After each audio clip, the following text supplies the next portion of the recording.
Lucas 7, 47. Amém? Vou estar lendo aqui para não tomar muito tempo. E diz assim: por isso te digo, perdoados lhe são os seus muitos pecados, porque ela muito amou. Mas aquele a quem pouco se perdoa, pouco ama.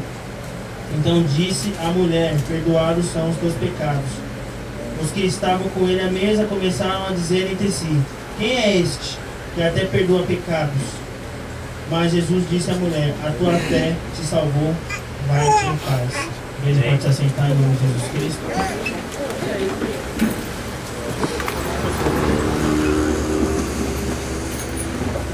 Está falando um pouquinho de Jesus.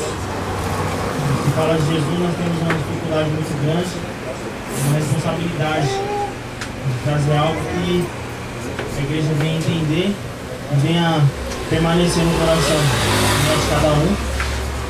E aqui é um texto que eu li, que essa passagem é uma passagem que Cristo ele vivenciou, e é uma passagem que se diz assim, muito importante, ao ponto dela estar escrito aqui na Bíblia, para que a gente possa ler e pegar como referência.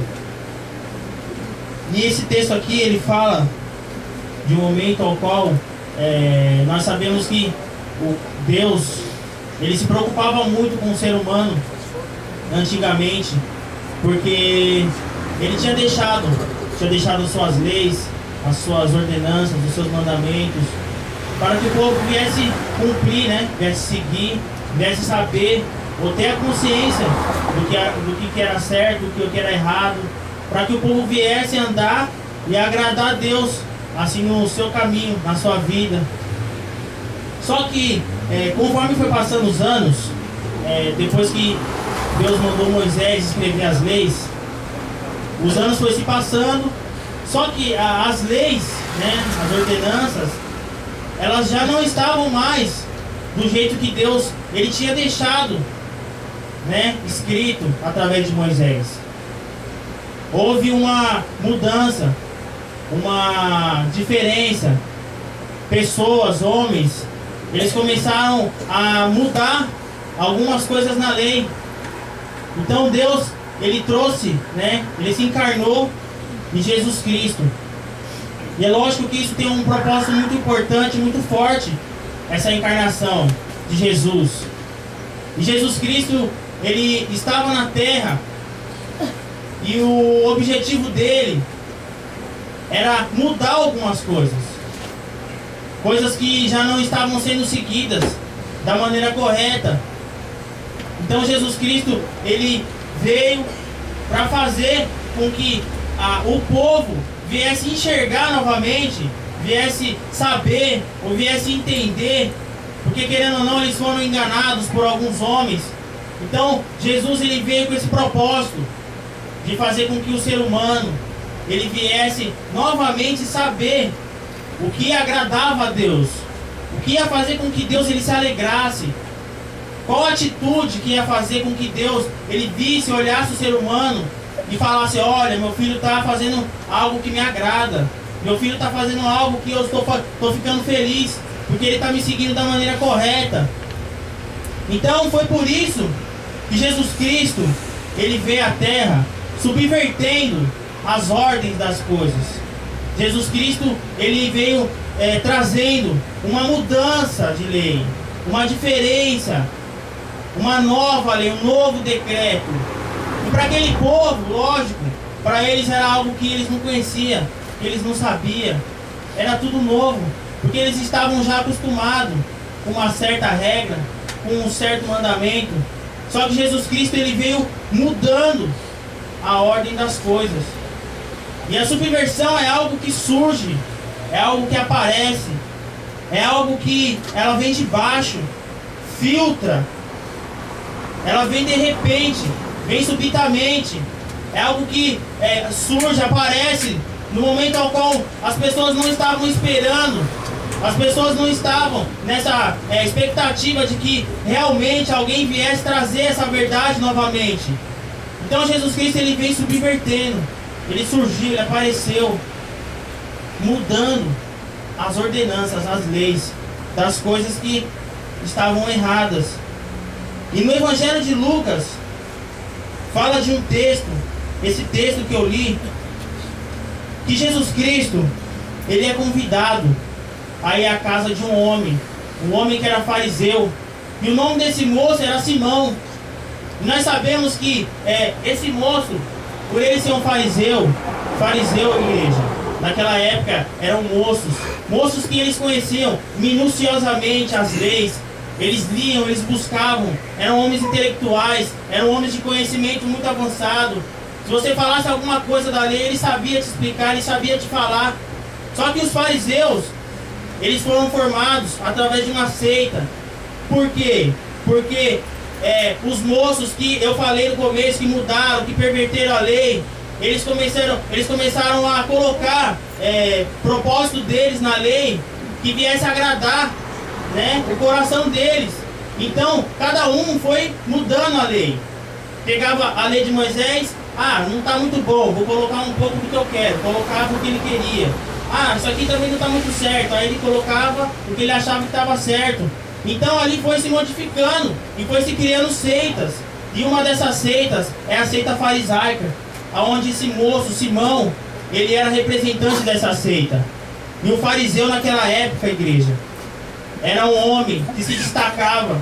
Por quê? Porque ele era um homem que ele fazia parte de uma classe social muito alta.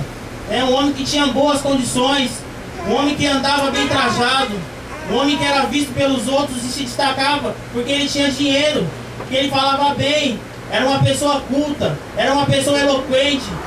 Então o fariseu naquela época é como se fosse um moço que, se morasse aqui no Brasil, era um homem de classe alta, que tinha o seu carrão, que tinha a sua casa, que tinha seus filhos, que era estudado. E esse moço que se chamava Simão, ele chamou Jesus Cristo para ir até a casa dele. E ali é lógico que Jesus Cristo aceitou o convite. Jesus Cristo aceitou o convite e foi até a casa de Simão. E eu creio que chegando lá, é lógico, a casa de Simão devia ser uma casa super bonita. E ali Simão, ele preparou um jantar para Jesus Cristo. E é lógico que os amigos de Simão também eram homens que eram conhecedores, homens de boa condição financeira. E ali eles estavam tudo sentados às mesas, os lugares ali certinho, tudo bonitinho. Devia ter uma moça, uma empregada que estava colocando as coisas no lugar. E Jesus Cristo senta ali. Só que ali no bate-papo, eles no momento que eles nem esperavam alguma coisa acontecer, o texto diz que entra uma mulher, a mulher invadiu a casa. Ela entrou, ela não pediu, ela não bateu, ela invadiu. E aquela mulher, ela entra na casa de Simão sem pedir permissão. E essa mulher, o texto diz que ela era uma mulher pecadora, uma mulher da vida, uma mulher da noite, uma mulher que vivia nas práticas erradas, estava longe, distante das leis de Deus. Ela vivia nesse erro, nessa falha. Só que essa mulher, ela entra e ela joga seus cabelos nos pés de Jesus Cristo. E ela começa a chorar. E as lágrimas eram tantas que começa a molhar os pés de Jesus Cristo. E ela começa a enxugar com seus cabelos os pés de Jesus. E ali ela começa a beijar os pés de Cristo. E aqueles moços tão certinhos, eles começam a observar aquela atitude daquela mulher. E eles ficam sem entender. Eles olham humanamente, carnalmente. E no seu pensamento, eles pensam, olha, misericórdia, essa mulher entrou na minha casa. Meu Deus, olha o que essa mulher está fazendo. Nossa, que cena que é essa? Que vergonha. Olha o que essa mulher está fazendo com Jesus Cristo. E esse moço, ele chega até a questionar: será que esse moço é Jesus? Se ele fosse Jesus mesmo, será que ele não ia saber quem que é essa mulher? Essa pecadora? Essa mulher que veio da noite? Essa mulher que veio da escuridão? Todo mundo conhece essa mulher. Todo mundo sabe onde que ela anda. Será que ele não sabe? Só que Jesus Cristo, ele fixa os seus olhos agora nos olhos de Simão. E ali ele começa cautelosamente a desvendar todos os pensamentos dele e o que o coração de Simão estava dizendo. Aí Jesus Cristo olha para esse moço e fala: Simão, posso contar uma história para você? Aí ele fala: pode, Senhor. Aí Jesus Cristo fala: havia 2 moços, e esses 2 moços ele devia para outro. Só que um devia 5.000 e o outro devia 5 milhões. E esses 2 moços, eles foram atrás desse moço que ele devia, pedir misericórdia dessa dívida. E nesse pedido de misericórdia, esse homem perdoou os 2. E Jesus Cristo olha para Simão e pergunta: Simão, quem será que recebeu? Jesus Cristo, ele pergunta para Simão: Simão, quem será que recebeu o maior perdão? Aí Simão responde: Senhor, eu creio que é aquele que devia mais.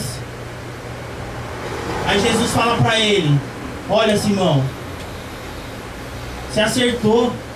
Aquele que devia mais, ele recebeu o maior perdão. E tá vendo essa mulher aqui, Simão?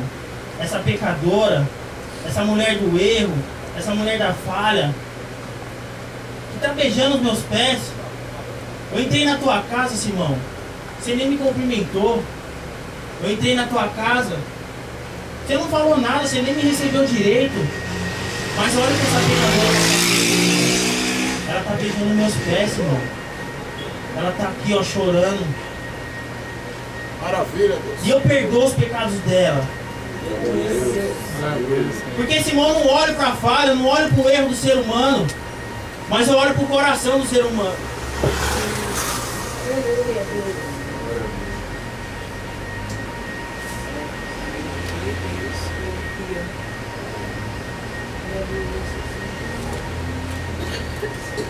E muitas vezes a gente se encontrando na situação desse moço, Simão, a gente olha para o ser humano, a gente não perdoa o ser humano.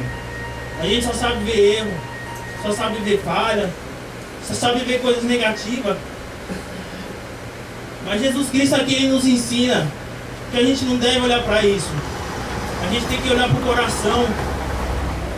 Tem que olhar para o coração da pessoa, que é o coração que manda. De repente, às vezes, a pessoa está errando tanto, mas no seu coração está dizendo: Senhor, eu não consigo.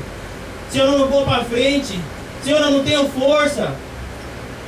É o momento que é colocado um servo de Deus para olhar como Cristo, olhar diferente para essa pessoa. Só que a gente olha errado, a gente julga, a gente joga a pessoa lá embaixo, ninguém dá um abraço, ninguém auxilia.